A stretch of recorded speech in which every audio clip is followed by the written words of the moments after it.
There's no military in the world that could have done what we did tonight.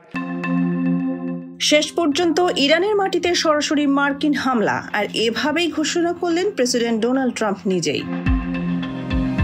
আজ রাতে Fordow, Natanz ও ইস্ফাহানে চালানো হয়েছে এক অবিশ্বাস্য নির্ভুল বোমা হামলা, এবং আমি বলতে পারি ইরানের পারমাণবিক সক্ষমতা এখন ইতিহাস, এই বলে ট্রাম্প তার ভাষণ শুরু করেন।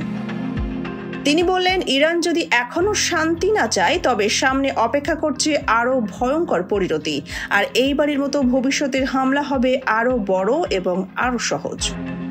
আবার নিজের সোশ্যাল মিডিয়া ট্রুথ সোশ্যালে ট্রাম্প লিখেছেন, ফোর্দো নাই হয়ে গেছে। জাতির উদ্দেশ্যে ভাষণে ট্রাম্প বলেন, আজ রাতে যা ঘটেছে তা বহু দশকেও বিশ্ব দেখেনি। এই অপারেশন ছিল এক অসাধারণ সামরিক সাফল্য।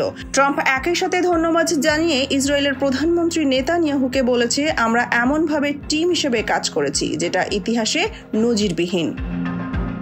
ট্রাম্পের ভাষণের শেষ বার্তা ছিল ঈশ্বরের উদ্দেশ্যে। তিনি বলেন, আমরা ঈশ্বরকে ভালোবাসি, ঈশ্বর আমেরিকাকে রক্ষা করুন, ঈশ্বর মধ্যপ্রাচ্য ও ইসরায়েলকে রক্ষা করুন। আর হুঁশিয়ারি দিয়ে তিনি বলেন, শান্তি না এলে পরবর্তী টার্গেট ধ্বংস করতে আমাদের সময় লাগবে মাত্র কয়েক মিনিট। এটাই কি নতুন যুদ্ধের শুরু? ইরান কি জবাব দেবে এই হামলার? মধ্যপ্রাচ্যে ছড়িয়ে পড়েছে উত্তেজনার আগুন।